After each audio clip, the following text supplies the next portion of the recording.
All right, everybody, welcome back to another episode of Difficult Conversations by Supply the Why. As always, I'm super excited about tonight's show. We have an unbelievable guest.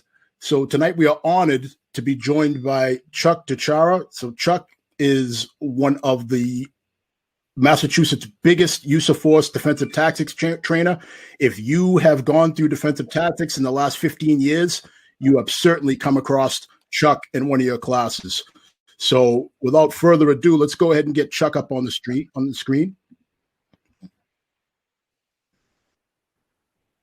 Chuck, how you doing, my man? Evening, brother. How are you? I'm doing very well. So, Chuck, I was telling everybody that if anybody who's gone through use of force defensive tactics classes in Massachusetts over the last 15 years must have come across you at some point. So I met you back in 2006 when I went to my first full-time academy in Lowell. And that was those were some dog days back then, back in the middle of June and July out there by the Merrimack River. And it was the old rules back then. You could do a lot more with recruit classes than you can now. So how many people have you, how many cops have you trained roughly? I would say I've been at it probably 24 years in Mass. And then I do some teaching internationally. So I'd say probably over 10,000 cops I've trained totally, and probably 7,000 just in Massachusetts alone. And then I've trained, across the country, down in Texas, Washington, D.C., Chicago. And the last few years, I've had the privilege to go to train some officers from Switzerland. I didn't get to go to Switzerland. I'd like to, but train some officers from Switzerland, Canada, the UK. So, and it's pretty rewarding experience. Cops are cops everywhere, so it's been pretty good. So that's great. So you've been this endeavor of yours has brought you all over the world to spread your knowledge. Yes, sir. Learn. I learn every time out.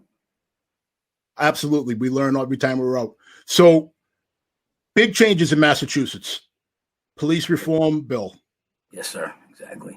All right. A lot going on.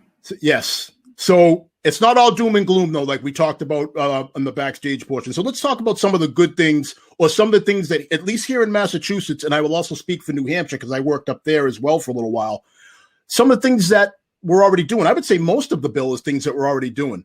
So one of the things that jumped out to me was writing a comprehensive report if you use force. So talk to us a little bit about that and tell us the importance of writing a comprehensive report.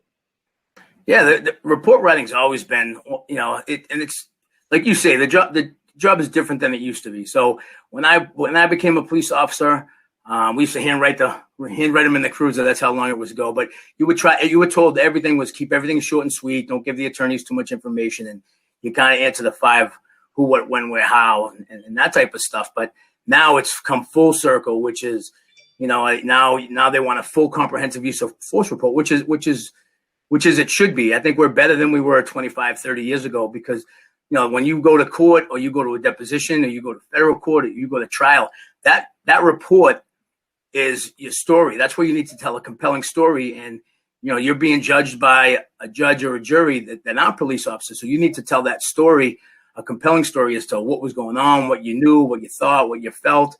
And that stuff is important. So the use of force report writing aspect is extremely important. Then, we do a lot of good things.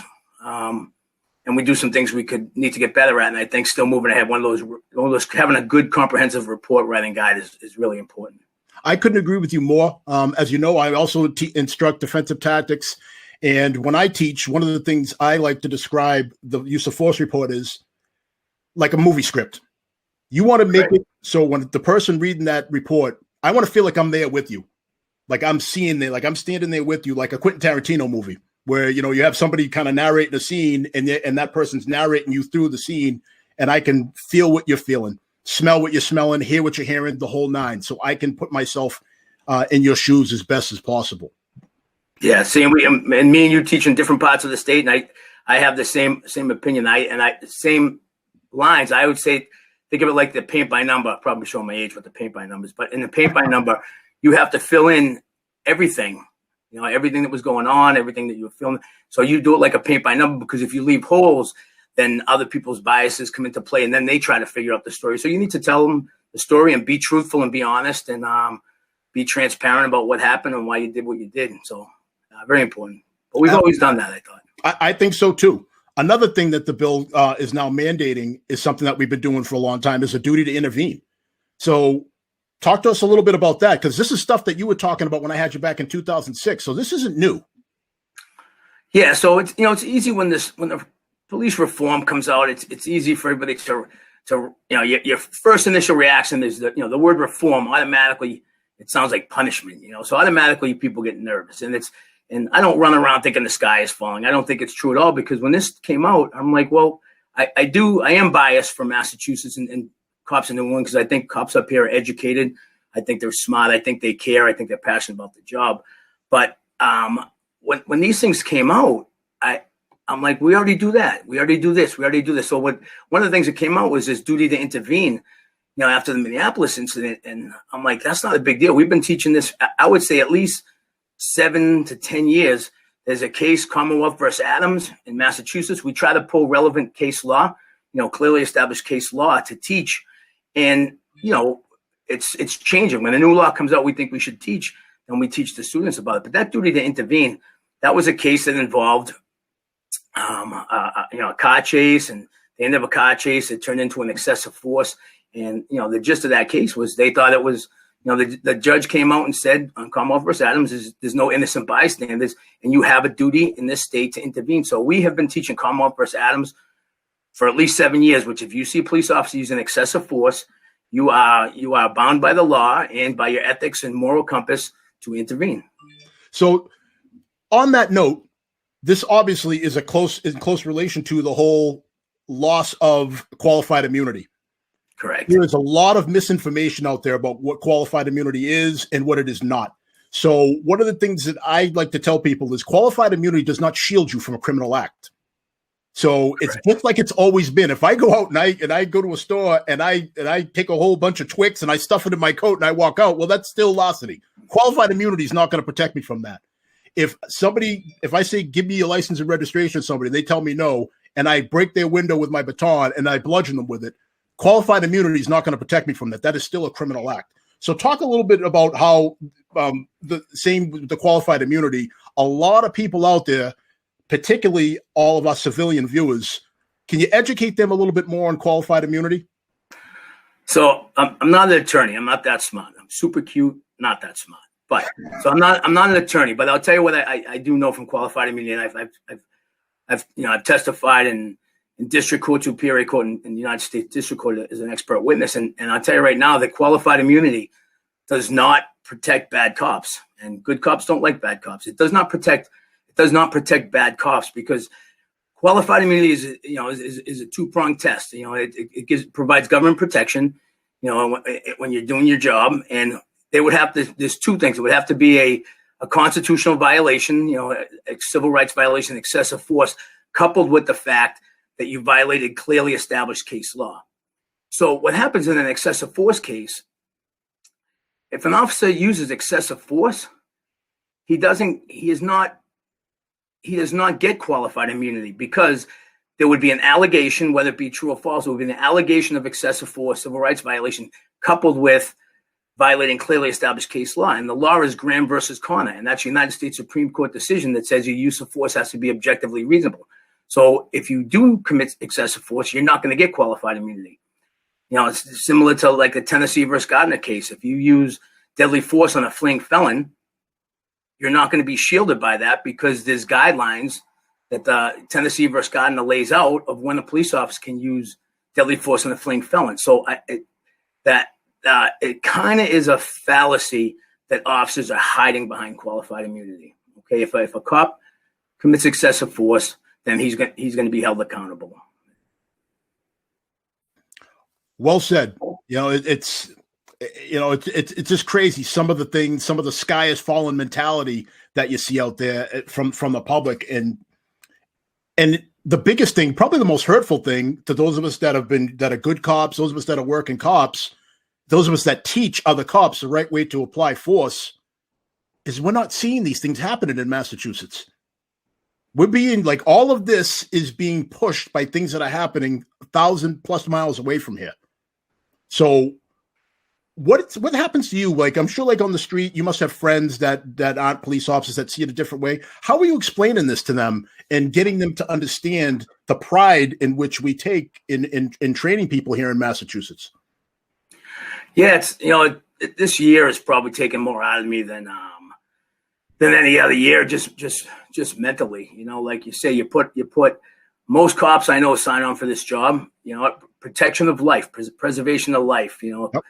Human life is important, and we defend life, and that's why most cops took this job, knowing that you're probably going to end up divorced, live a short lifespan, work nights, work holidays, get punched, spit on, kicked, and we still do this job because it's in our blood. And then to be told now over the last 10 months, 11 months that we're doing it wrong, we need to have reform and we need to fix this. And I take a lot of pride in the fact that, we teach use of force to be colorblind in our application of force. And I do think we do the right thing. And we absolutely have bad cops. We're not perfect, but in Massachusetts, we get, I pay attention to what goes on in the country. We get a good amount of training.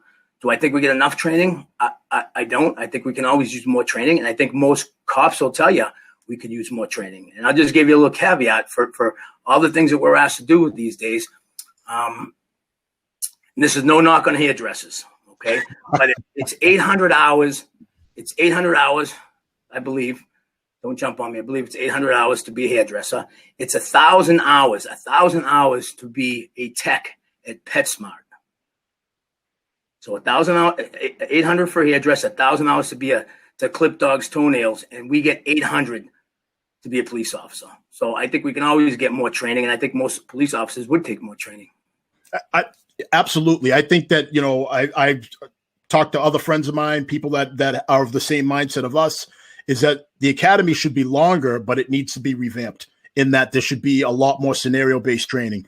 There should be more realistically based applications of defensive tactics as opposed to, statically standing there and throwing a punch back and forth.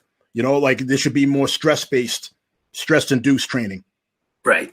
I know that you'd be all over that. I mean, Lord knows you placed a little bit of stress on us back in the day. So I know. Yeah, we're like you say, it's ever changing. We're finally learning that PowerPoint's not always the best way to train cops. And the other part that you have to understand is we're getting a different breed of cat in the police academy. Okay. Like we used to mostly get captain of the football team, like and athletic type kids. And it's not always that. And so sometimes I don't want to speak out of turn, but it's almost like, you're training somebody to be a police officer and comfortable with stress and conflict and physical altercations. And, if when we were kids growing up, you were thrown, you would eat a handful of Lucky Charms and a can of Mountain Dew, and you'd be outside. We went to this mystical, magical place called Outside. And you came home when the streetlights came on. We all had to be home at the same time. And, you fought with your friends and you had fights in school and we drank out of a garden hose and everything else. So it's just a different breed. So now with everybody being on the electronics, we're getting a kid in the academy and we have a short amount of time to train him. And he's somebody that doesn't have not always, we get some great young talented cops. I'm not saying that we don't, but it's just they're raised differently. So we have to train them differently. And I think that if they haven't learned about conflict resolution growing up and stress, we have to try to induce them, and you can't really do that in a classroom. So I think moving ahead, we need to still continue to integrate some of that scenario-based training. Absolutely. I mean, to your point, in our generation, it was completely different than how these kids are growing up now. For example, I tell my kids to go outside. That is punishment. Whereas when we were kids, it was punishment. You couldn't go outside. That's how they punish you. You had to, sit in your window and watch all your friends ride bikes, things like this, go out and play. Another thing that's changed is, and people don't always love this when I say it, but I don't really care, is I personally believe that the world was a better place where you had to be conscious of the fact that your words might get you punched dead in your face. It changed the whole thing. You had to know who you were talking to, and you had to be conscious of that there were consequences if you said and did things. And I think that it made up for a more well-rounded person. Again, I'm not championing for bullying or anything like that. I'm not talking about that, but you couldn't just sit behind a keyboard and just write all this explosive, threatening type language without consequence back then. At some point, you knew that you were going to have to ante up. And I think that you saw that more with recruits. Again, back when I went through 15 years ago, you saw people that seemed to be a little more skilled, we'll say, with defensive tactics stuff than you do now. Yeah. And some of these, everybody thinks like self-defense and defensive tactics training, officer survival training is all about fighting. It's not really. It's a thinking man's game, and it's so much of it comes down to your communication skills and how you look, how you carry yourself, how you present yourself, and how you talk to people. It might not be per se in the use of force continuum, but it absolutely is important that that we understand how important communication is in the use of force game. And so if officers aren't getting that somewhere else, and we have to try to find a way to inoculate that into the training. All right, fair enough. So I think this would be a perfect time to show a use of force video that I have queued up here. It's going to show kind of the reaction that we're having now, where is you have a lot more hesitation in cops than you did once before, because let's face it, you have to worry about physical survival in this job. You have to worry about emotional survival in this job. And now more than ever, you have to worry about financial survival on this job, like getting sued and coming out on the right end of that. So sure. That is, when you have those three gigantic issues to worry about, it could cause hesitation in even the most, outgoing police officer. So let's take a look at this video and then we'll discuss it afterwards. So stand by. Okay.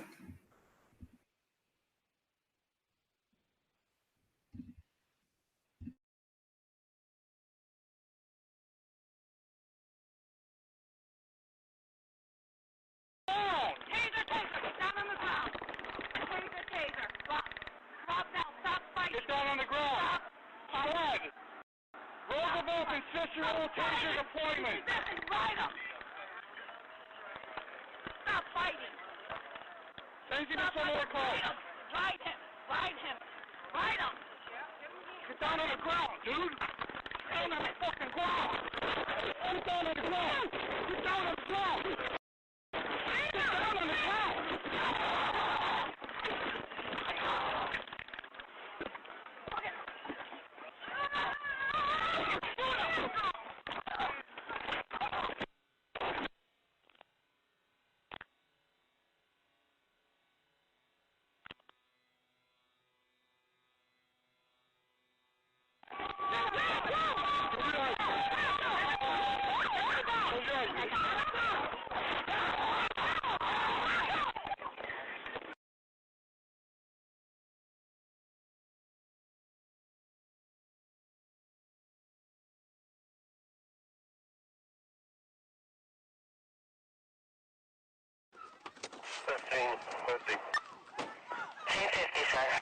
Yeah, put it on the box anyway.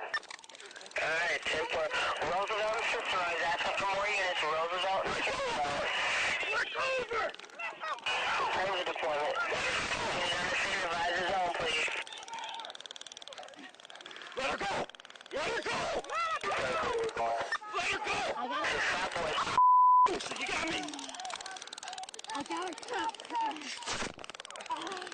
He's ripping me. Let me know what's going on. Roosevelt and Cicero. 10-1! He's got up in his head! He's not letting go! We're taser! It's not working! Roosevelt and Cicero, 10-1. I got an arm too. Let her go! Let her go! Just let her fucking go! Man!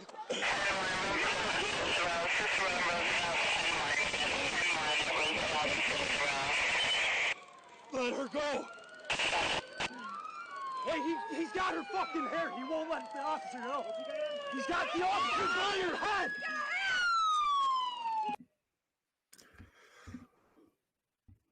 All right. So, talk to me.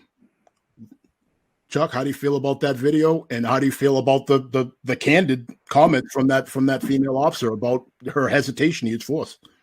Yeah, I think she's being brutally honest. You just see how fast these things can escalate. I'm not sure of all the facts of the case, whether or not she was justified in using force, but you absolutely see that hesitation to use force, which is one of the fears on some of this police reform. At the end of the day, I think change is always good. I think we all accept the fact that we can be better, but society can be better as well. So we look at the areas we can fix, and most police officers are for change. But where we have to be careful is now you have police officers that will be hesitating to use force, and that could be deadly for the officer, and it could be deadly for civilians as well. So some of these things that got put out that we should always give a warning before we use force and exhaust all other means before you use deadly force. They sound really, really good on paper, but that's not really how it works on the street. That's the problem and you don't want to have police officers out there afraid to do their job. You don't want to be officers out there. You want good, proactive police officers that believe in the job, that are out there protecting the public and doing the job. And police officers are afraid to do their job because they're afraid of losing their families or their house or getting fired or going to jail. That can cause officer safety issues, but it also changes a different style in policing. You don't want officers that are reactive in nature.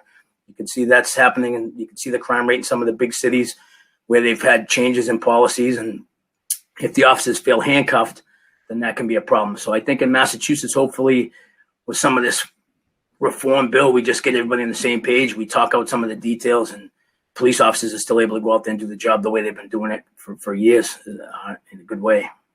I couldn't agree with you more. And there's a perfect timing for this comment right here. Karen says the situation in Weymouth with Sergeant Chesna, God rest his soul, that's is a perfect example of how something like a rock, which in itself isn't necessarily it's not necessarily a deadly weapon or dangerous weapon, but when it's used in a certain way, you never know. Like if someone's holding a rock and you end up shooting them or hurting them or injuring them, what's going to be going to do? They're going to turn it into, the guy was just holding a rock, and like the police just went and they bludgeoned him. They're going to make it seem like we just walk around and say, "You there, kind sir," and then we start bludgeoning people. That's not the way it works. Our actions are a direct result of what the subject we're dealing with dictates. Would you agree with that? Yeah, no cop in 2020 or 21, no cop comes to work and certainly wants to take somebody's life. Okay, and certainly most police officers would seek a peaceful resolution. Nobody wants to go to work and use force, and it really, police use of force is dictated by standards and guidelines, and the standards are clearly established case law. This is force. Force is defined as the amount of effort required by police to compel compliance from an unwilling individual. And then we talk about when can a police officer use force: self-defense, defense of another, effect and arrest of a resisting person, prevent somebody from harming themselves, prevent escape. So then the law dictates when we can use force, and then it dictates our use of force has to be objectively reasonable. So those are the standards, and then guidelines. We're guided by a use of force model in this state, and we're guided by department policy and procedure. So it's laid out, when we can use force and the amount of force that we can use. Absolutely. So Chuck, as I'm sure you can imagine, I'm sure you've seen, the chat is lighting up. So let's hit a question from Melissa here. She wants to know what the extent of communications training is for officers in Massachusetts. So it used to be separated before. So like you would have a block on use of force and defensive tactics that deals with physical stuff, and then they would have a section on effective communication / conflict resolution. But now they've really, over the last few years, and this is even prior to 2020, they've changed. We've added effective communications into actual use of force. So we add a new section in there, and then they get another section on dealing with the mentally ill, people with mental illness, and it focuses on, again, communications. And then there's another block on dealing with autism in special circumstances. And then there's another section on how to deal with communication. So it's gone from probably a 2-hour block. I can actually give you the exact numbers. Hang on one second. And while you're looking that up, let me also add another log on the fire. I just went to Excited Delirium, Train the Trainer. So that's another means of communication, identifying excited delirium or agitated chaotic events is what they call them. There's verbal judo classes all over the country. There's verbal judo classes. So the training is there, and the training is being mandated, especially here in Massachusetts, like we were saying. So, Yeah, Melissa. To answer, and just to finish your question, Melissa, so it's basically just a separate communications class. They'll get 2 days of classroom and 1 day of scenario-based training. So there's basically 3 days, and then we'll try to add a day into some of the other disciplines when we can. But I'm just going to go ahead and say it. Chuck said it earlier. We could always use more.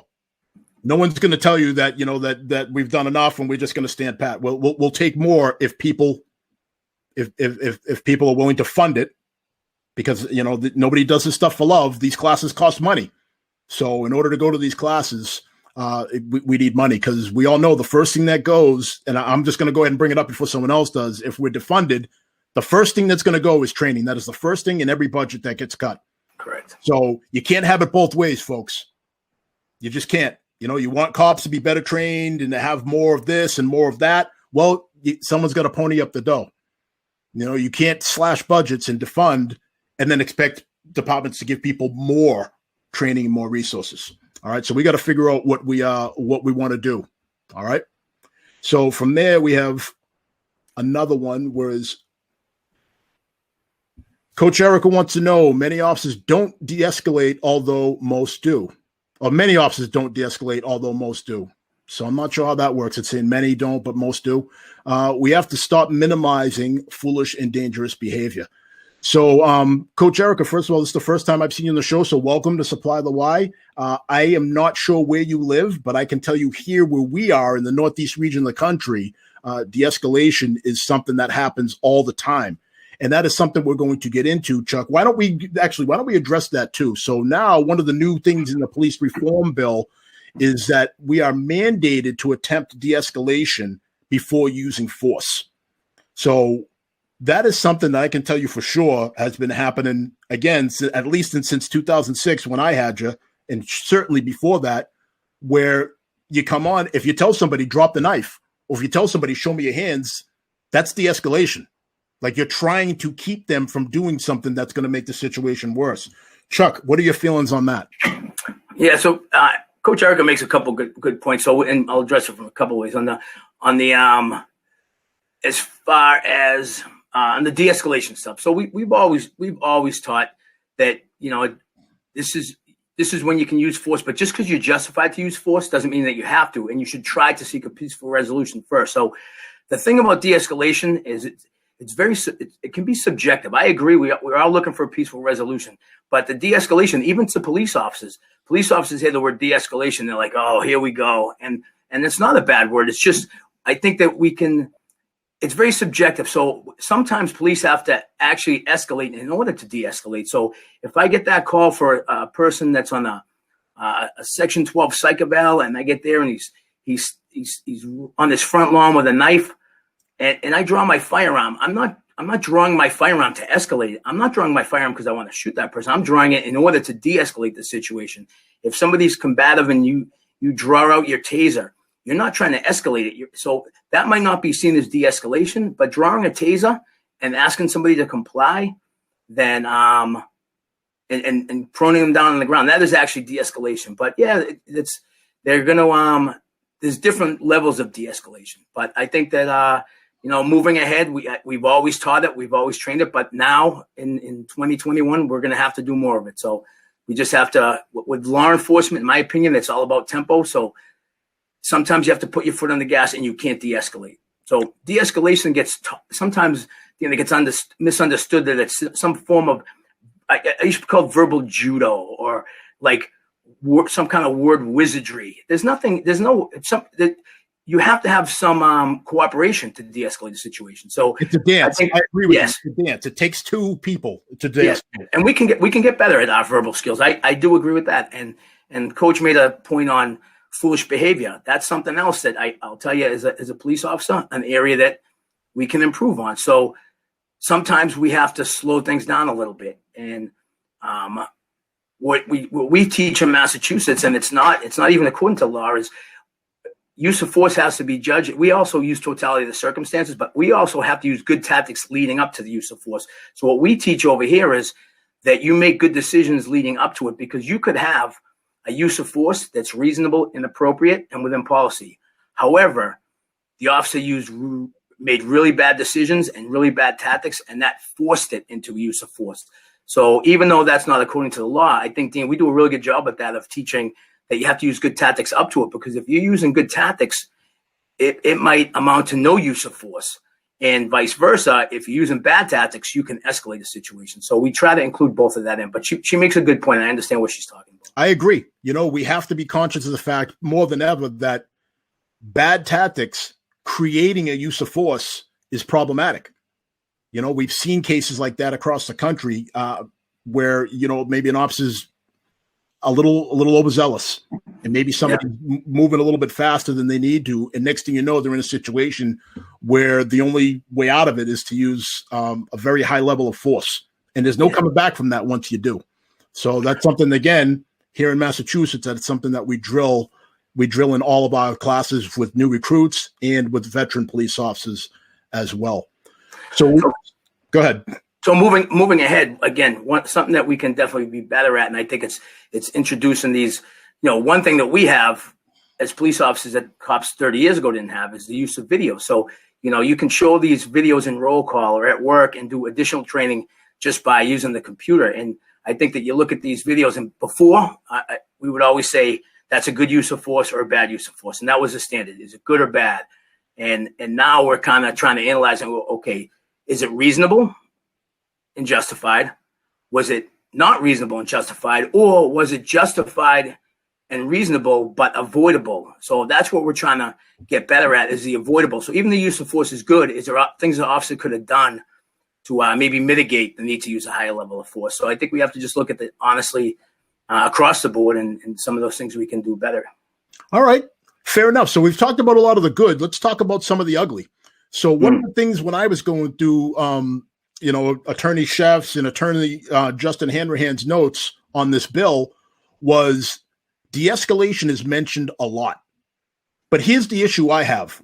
So this is all going to be judged. So, they're trying to institute, folks, if you're not familiar with this, they're trying to institute a post, which is Peace Officer Standards and Training. They're trying to institute that in Massachusetts to be the governing body over police, to see if people should be certified or lose their certification.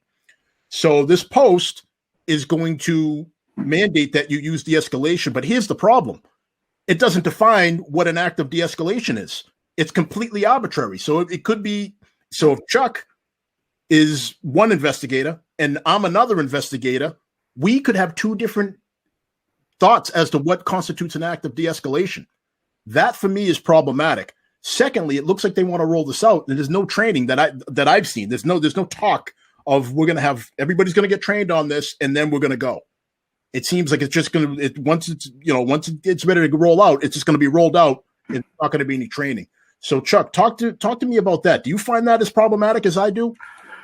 So the police reform bill, and there's some things I like about posts. I like the standardization of police work and training. There's some things I like about it, and there's some things that I don't like about it. But with the bill, what I can see is it's just for now, where people are kind of uptight about it, is the bill is 88 pages, and it's full of contradictions and confusion. So the first thing before they roll this out, and as far as I'm concerned, I think the most of the use of force stuff, except for like chokes and the immediate stuff, is going to roll out July 1st. So we've been meeting with the training council and EOPS to try to get some verbiage in there. And the first thing they have to do is come up with these definitions. Like someone just asked about the definition of de-escalation. We need to define what imminent harm is and what de-escalation is. So there's still some work to be done for moving ahead. But yeah, as of right now, there's just a lot of confusion out there, and there's some direct contradictions as to what's in there. And it's, with officers are worried that they're going to be judged by. It's a unique profession to begin with. I mean, if you went down there, you're a bright guy, but if you went up to the Dana-Farber Institute and you started telling the doctors how to cure cancer, they would ask you, well, what's what's your level of training, where you get, they would, and if you said none, they would think you're a crazy person.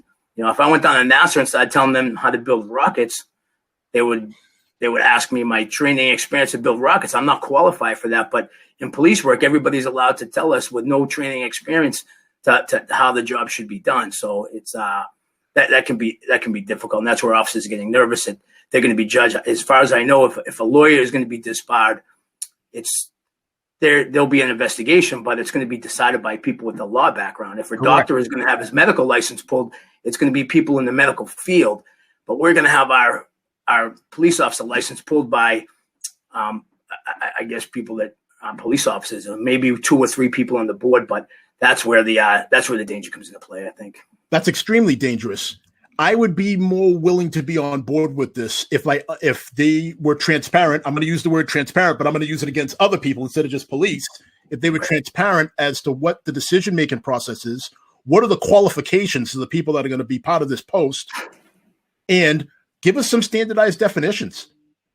Give us some standardized definitions. It can't be the type of thing where, again, Chuck, you have your definition of de-escalation. I have my definition of de-escalation. I guarantee you, if they put us in separate rooms and said, write out your definitions, that we're going to have different definitions. It's impossible not to. So they need to definitely do a little more work, polish it up. And again, I know this is going to sound crazy, invite police officers into the decision-making process. Let us be part of the process here. Communicate with us, communicate with the trainers, communicate with those of us that have gone to specialized trainings. We have some value here. This reflects on us too. If there's a bad use of force from somebody that you or I taught, indirectly that reflects on us. Right.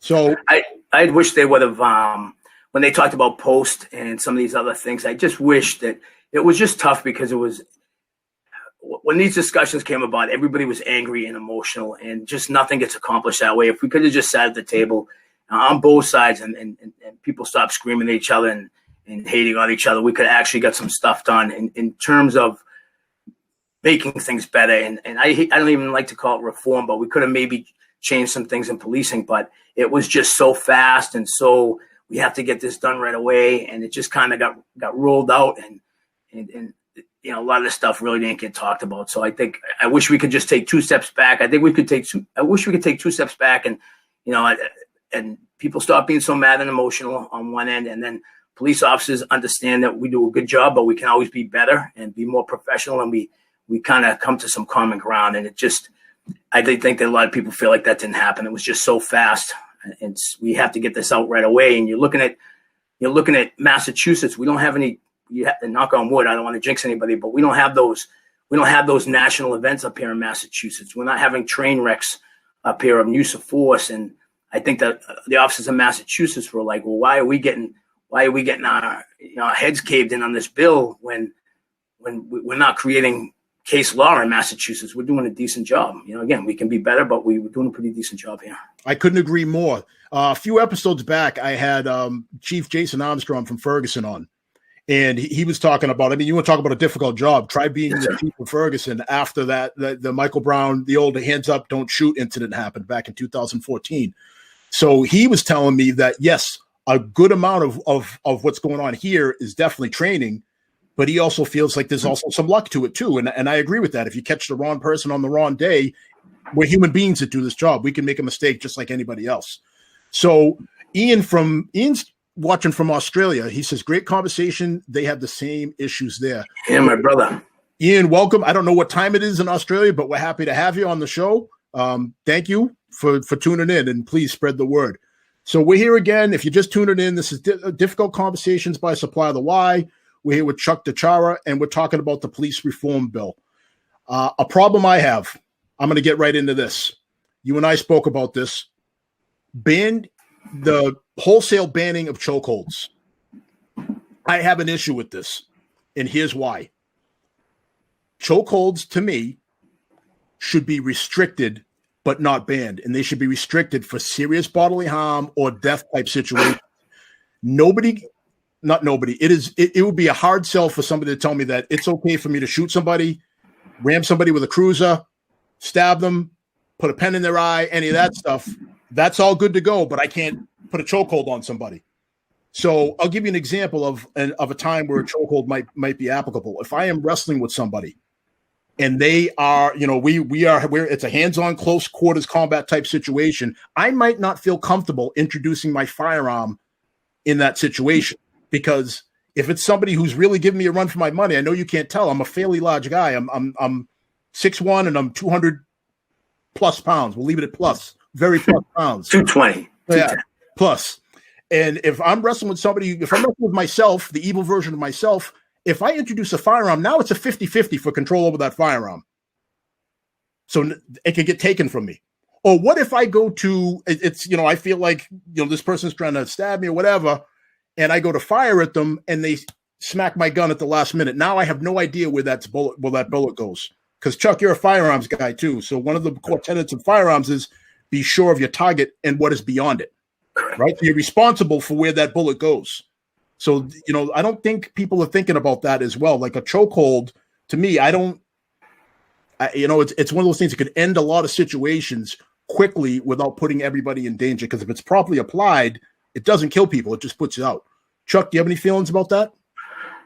Yeah. So I wish it would have just kind of got probably left alone, because in Massachusetts, there's been 0 cases, knock on wood again, of a chokehold, causing somebody death or seriously injury. But it's the way it's always been in Massachusetts. It wasn't in anybody's policy. So they weren't technically banned, but they weren't taught. So we didn't teach LVNR, lateral vascular neck restraint, or what you call rear naked choke. So we never taught chokes in Massachusetts. We weren't allowed to teach them. We didn't train them. We talked about them a little bit, like how to maybe get out of one, so they know and understand the difference between a blood choke and an air choke. So we talked about them a little bit, but nobody was ever trained to do them. However, even though it wasn't in your use of force policy, deadly force is not tool specific. So you're allowed to use deadly force as a police officer, immediate defense of life, self-defense, defense of another life in peril. Okay, so the way it always was deadly force is not tool specific. So if you're in a deadly force situation, even though you're not trained that way, even though you're not taught it, it still is, as long as it's objectively reasonable and appropriate. It's same as running. It sounds crazy, but running over somebody with a police car, it sounds absurd. We don't teach it in emergency driving. We don't show somebody how to run over a suspect. We don't have it in the use of force policy, but absolutely positively, could you have a scenario where you run somebody over the police car and it's reasonable and it could save the suspect's life and save innocent people's life? If you have a scenario where you can't use deadly force and you have to use your police car, we don't advocate running somebody over, but if it's reasonable, it's reasonable. So now that's the problem with the banning chokes. Well, they're banned, but the law still says is the law. So this is where there's confusion. I've gotten 7 phone calls prior to the show tonight where people have difference of opinion on what banning chokes means. Does banning mean we don't teach them and we don't train them? But are they still okay to do if your life is in peril? Because there's a scenario. So I'm going to just, if I could just talk about a case, I want to say what department. It's not a Massachusetts department. Please. They had an officer go to use of force board. So this agency doesn't allow chokes. They're banned. They don't teach them. So this officer went to arrest a violent suspect, took him to the ground, and the suspect, started to pull a gun out of the waistband. And the officer knew his life was in peril. He didn't want to take out his firearm and shoot him with a contact shot. So instead, he figures, because I'm on the subject's back, he sinks in the choke and puts him out. Doesn't kill him. He renders him unconscious and takes him into custody. So he actually used less force than he's justified to use. So you look at it and you go, is he going to get fired for department policy and procedure because chokes are banned? However, is what he did under the law, under Graham versus Connor, is what he did objectively reasonable? And I think anybody in any line of work would tell you what the officer did was reasonable and appropriate due to that set of facts and circumstances presented to him. So that's where the confusion comes into play. What does banned mean? Does it mean you can't save your life? You have a right. As a police officer, you're still a human being. You have a right to defend your life if it's in peril. So it's a very confusing part of the bill. I get that they don't want them taught, but to ban them is just, it's kind of situation driven, terrain driven. 100%. It's a tool off the table. It is no different than if someone attacked you unexpectedly and you just instinctively picked up a lamp and smacked somebody in the head with a lamp, just instinctively. You know, it's no different. You know, Chuck, you said it beautifully. We're human beings, and at the end of the day, we have a right to defend ourselves so we can make it home to our families, because that is the golden rule of policing. All right. So, the person that's putting out California, the definition de-escalation. So I've been stealing a lot from California because they went through this stuff 10 years ago with the police reform, and they're still out there doing the job and doing it super professional police department. But I've actually stole that definition. So we're still working on adding some of the definitions to this bill and trying to, at the training council, us trying to have a say in some of the language. So I did steal that definition of de-escalation. It's excellent because that's what it is, using the process, strategies, techniques intended to decrease the intensity of a situation, as well as mitigate the need to use a high level of force. So we're stealing a little bit from the West Coast from those guys out there. Well, thank you. That's from Dr. Obed Magni, who is one of the nation's leaders in evidence-based policing. And he's also a frequent guest on the show. So, Obed, Thank you for that. Thank you, sir. All right. So from there, since agreed, in the haste to come up with reform, the legislature didn't clarify a lot in that bill. Maybe having police officers like Chuck involved could have resulted in something that police in the community could get behind. All right. So there's a nice little attaboy for you there, Chuck. Thank you, Dan. I don't got the juice to get on that. I tried. Yeah. I'm just a patrolman. So we have Ron says, a doctor almost killed my father because of a bad diagnosis. Do I think all doctors are bad and civilians should oversee all doctors? No. All right. Good point, Ron. You know, it seems to be for some reason, maybe because we're really the most accessible arm of the government, police officers. So maybe it's that old adage about low hanging fruit. Maybe just because we're so accessible that we seem to be the portion of society that everybody's focusing on, because we are accessible. If you call us, we have to come. If you call a police station, somebody's got to pick up a phone. Like, you can always access the police. And we all know that sometimes that the people that get lashed out the most are the people that you have the most access to. So maybe there's something like that in there. So Melissa says, we can't change them, but we can change us in order to be leaders in the path forward. So she asked a little while back in the chat. The chat blew up so much I lost the comment. But she asked, how do we address the us versus them mentality? So I definitely want in on this, but I'll let you go first. Go ahead. Oh, me? Yep, go ahead. You stuck me with the hard one. Yeah, you take the ground balls. Honestly, I agree. And I've met Melissa. I actually served with Melissa on a use of force commission for the city of New Bedford. And me and her come from very diverse backgrounds. And, I think I made a lifetime friend with her. We actually were able to get a lot accomplished, but it really is just, it's to get rid of that confrontational from both sides. So I think that for police, where we can be better at, honestly, is I think that right now we're into this, like, you feel like the world's against you, and it's not true. So I think to the police officers out there, or anybody in law enforcement, like, you got to understand that most people, like, respect what you do. It's still a good profession and a well-respected profession. And I think if we put that in our mind that most people need us and most people respect us, then I think it'll help get away from that chip that everybody's against us, and you can maybe sit at the table. And the us versus them, I think that we probably should have done is not try to figure any of this out 10 months ago. What we should have done is let the dust settle, and maybe we tried making all these decisions where emotions were super high.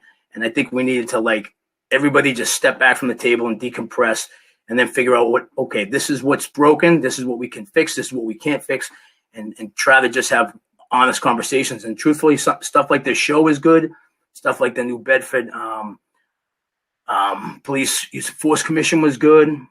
I had met with some students of Bentley College back a year ago from African American Studies, and just sat down and had pizza and got to know them. And it was an eye opener for me. I learned a lot because a lot of those kids were coming to Boston. And I didn't even think I had my City of Waltham tunnel vision on, thinking that, these are kids from here. And a lot of those people, just by talking to them in a good setting, was, they came from different parts of the country and they had different experiences with the police, and they were told that Boston is a racist city, and their parents told them to be careful. So, when you pull over a car at 2 a.m, you might be pulling over a kid that's legitimately petrified of the police, and his actions might be different. So it was kind of an eye opener for me. And I think maybe just everybody taking a breath and decompressing, and we can try to get better at some of this us first them. There's still going to be the loud people, and we're still going to have loud people on one side. We're still going to have a couple bad cops on the other. And I think we just have to say that the majority of people want things to get better. Well, Chuck, I got to jump in on this. All right.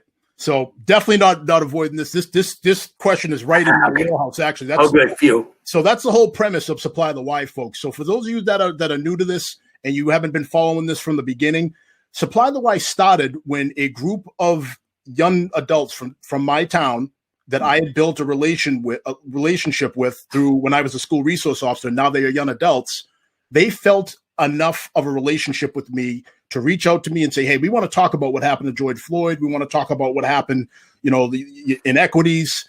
And I said, great, let's get together. Let's do a Zoom call. Well, that call, I just happened to put something on Facebook about it and said, hey, I just had this amazing conversation with a group of young adults that I had built a relational credit score with, meaning that I had already established a foundation of trust with these people before any of this happened. And because of that, they were willing to sit down with me and ask me questions. And sometimes I gave them answers that they were expecting. And sometimes I said things that they maybe didn't want to hear, but they needed to hear. So that's the first thing that needs to happen. So Supply the Why, like Chuck said, that's the whole point of this, is to get people here so we can discuss this stuff without any yelling, without any disrespect, without attacking people, and most importantly, without emotion. All right, we're going to address these with facts, and we're going to have an exchange of information. Second thing that we need to do, education. Everybody wants to talk about how police officers need more training. Well, here's the deal. The public needs more training too. So if you really want to learn more about this, every department, at least before COVID, most departments had some sort of maybe like a citizens police academy, right? I strongly recommend that. I know in my jurisdiction, not tooting our horn, but we do a phenomenal citizens police academy. So get involved in that as well. And the third thing is from there is get to know some of your local police officers. Have a conversation with people. The only time a lot of people talk to police officers is during one of the worst events of their lives, and they call us. It doesn't need to be that way. All right, if I'm standing in line waiting for a sandwich, say hello. I'll say hello back. You want to talk a little bit? We can talk a little bit. Like, that's how it starts. We'll start, communicate, have education, and just understand the fact that underneath that uniform, that there's a person there. And if we can do that, that will solve a lot of the problems from there. So definitely a great question. That's one of my favorite questions, and I'm glad somebody asked that. So Chuck, we're down to about 7.5 minutes. Like I promised you before, like the time is going to fly by. Yeah, right. So is there anything that we missed that you want to touch upon? Well, I think I've tried to listen to what people's concerns are, like yourself, and sit down and have the conversation. And I would say overall that the two biggest things I see that people have that, why they need this police reform was people want, they want accountability, right? They want accountability from the police department, and they want transparency from the police department. So I think, I think we historically we maybe could have been better with educating the public and telling why we do what we do. With this stuff with body cameras and stuff and press conferences, I think that you get ahead of it now, rather than we put the walls up and wait to release information. If I was chief of police, which I never will be, I'm not going to take any tests, I would just come out and I would try to get ahead of these things. I would get ahead of them. Hey, here's the videotape. You can't always do that for sure, but I think I would try to understand that that's what people want from the police department. They want professionalism, they want accountability, and they want some transparency. And if we recognize that, then we can get ahead of some of these problems rather than we'll get back to in a month. I think So that's one thing that I kind of heard from what people want. 100%. 100%. So Marshall has a question. He says, so if an officer is using deadly force against a suspect choking, and the same politician will say it was reasonable or justified, I think not. All right. So I think what Marshall's trying to say there is it's kind of a double-edged sword and a damned if you do, damned if you don't situation. And I agree with that. So Coach Erica is watching from St. Louis. So welcome. It's good to have people from the Midwest here. And Erica, I love your counterpoint of view, and I love the fact that you're here because that means that you're at least willing to sit down and have a conversation and maybe pick something up that you didn't know before. And just like Chuck said earlier, when he traveled around the world, he learns from people on different parts of the world. So we're certainly excited about learning from you as well, Erica. So please, come back and keep adding your comments. All right. So we're down about 5 minutes left. So when civilians are acting right, it's even better. When they respect authority, it's amazing. It eliminates a lot of steps that we might have to do.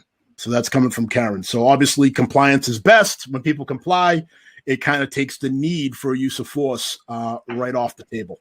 All right. So I agree with that. So Chuck, king for a day. All right. You're king for a day. You are in charge of ABC Police Department.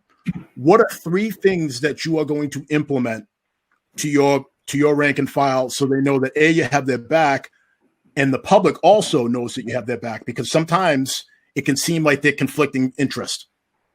So really quick, if you could tell us a little bit about that. Well, I honestly would put, and I know that views have changed over the years. With a good policy, I would put body cameras out there in the public. I would put them in the offices. I think that most use of force, false claims are taken care of right when you see the video. So I would put body cameras on the offices. I would have more training. I would start with, if I could change things the way I train my officers, I would send them to an academy for 6 months. Then I would have them go back to the department and work the street anywhere from 3 to 6 months, and then go back to an academy to see the difference between, this is how stuff goes onto the street versus the classroom setting. I would do almost like a split academy, and then I would just make sure that the training's kept up with if we every year we do in-service training, we integrate what we need to be done. So if 1 year it's mental illness, that comes into play with use of force, and next year we would pick additional training on officer health and wellness, because that, believe it or not, comes into play with use of force. And I would run my police department that way. Everybody could have weekends off and holidays off. Well, I can tell you right now, half of Massachusetts is filling out their transfer paperwork right now to go to the DiChiara PD, to come work with you. So Chuck, really quick, how can people contact you? I know that you gave me some information here. I'm going to go ahead and throw that up on the screen. What special projects are you working on? What's on deck? What's next for Chuck DiChiara? Right now, I'm this last past year, I took over as the statewide coordinator for use of force, which is probably the worst job in America right now. So I'm trying to train with my own department and try to keep the training on ahead of the learning curve. And we're trying to revamp some stuff at the police academy. We're trying to revamp some of the recruit officer training. We're trying to bring in the additional training that we've talked about. So right now we have on board trying to bring in some 3-day de-escalation instructor training to try to have officers like you and me and a bunch of other instructors come in and roll this de-escalation stuff across the board, so we're all kind of standardized and operating on the same guidelines. And I'm trying to get more involved in this police reform bill. It's not done yet. It's not a finished product. There's a bunch of things coming out July 1st. So right now they're allowing us to look at some of the language and put some definitions in there. So this police reform bill is still taking up a lot of my time and stuff. So I think we're still going to be on this for a little while. I don't think it's a done product yet. Well, let me tell you this. First of all, thank you for taking time away from your family to come on and educate us and speak with us and just let everybody else know why you're so beloved in Massachusetts and why there's so many people in the chat that have so many kind things to say about you. You're a man's man and you're a cop's cop, Chuck. That's about the best compliment that I think you could give anybody that has dedicated 30 plus years of their lives to a profession. Secondly, let us know here at Supply the Why what we can do to help further this endeavor of getting the word out there. You have an open invitation to come back whenever you want. If there's anything that you need from me to put out to people, I will certainly do that, because this needs to happen where we have people that are educated, people that teach this stuff at the table, helping with these decisions. So please let me know if there's anything that we can do. But as far as that goes, we're almost at time. Thank you, everybody we have people from different countries tuning in. We have people from different parts of the country tuning in. Supply the Why, it's growing, and it's all because of all of you amazing viewers out there that are supporting us. Please like, subscribe, and share the show if you thought the content was helpful, or if you know somebody that it would be helpful to. You can follow us on Facebook, Instagram, LinkedIn, and YouTube. And we have podcasts available on Amazon, Apple, Google, iHeartRadio, and Spotify. So this is just the beginning, folks. Keep coming back. Keep hitting me up with great topics that you want to hear about. And as always, come ask your questions. So good night to everybody. And thanks again. And as always, remember, #supply the why. Thank you, folks. Thanks for tuning in.